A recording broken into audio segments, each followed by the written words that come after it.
Diaspora Tips 2016. Victory man to the world. Yo Marere Kwezeni BTK Goma tenu indandi regeni. Yeah I've got me name. Yo DJ Sonic, yo Bass Sinister, Chatsman. You see me?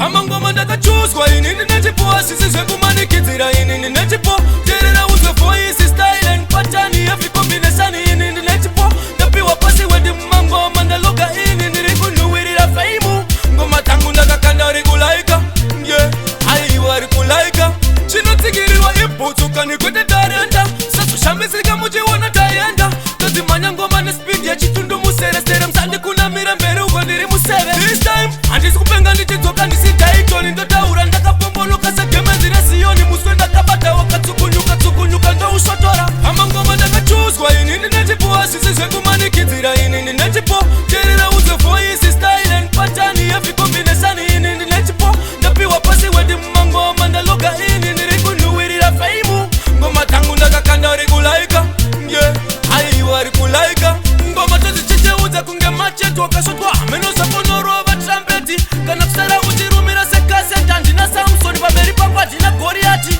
ndingave ndakapupika sajoingi kana kuonda semamonya ekusomaria moskito wani inopa marariya nhunzi inokupa taifodi kana korera amangoma ndakachuzwa inini nechipo sisizwe kumanikidzira inini nechipo terera uzwe voice style and pattern every combination inini nechipo ndapiwa pasi wedi mumangoma ndaloga inini ndikunuwirira fame ngoma tangu ndakakanda rekulaika aiwa rekulaika chinotsigirirwa ibhutsuka kwete tarenda sazoshambisika muchiona tayenda tozimanya ngoma nespeed yachitundu museresere msandi kunamira mberi uko ndiri museve. This time handisi kupenga ndichidzoka ndisitaitoni ndotaura ndakapombonoka segemenzire siyoni muswe ndakabata wakatsukunyuka tsukunyuka ndoushotora amangoma ndakachuzwa inini nechipo sisizwe kumanikidzira inini nechipo terera uzwe voice style and pattern every combination inini nechipo ndapiwa pasi wedi mumangoma ndaloga inini ndikunuwirira fame ngoma tangu ndakakanda rekulaika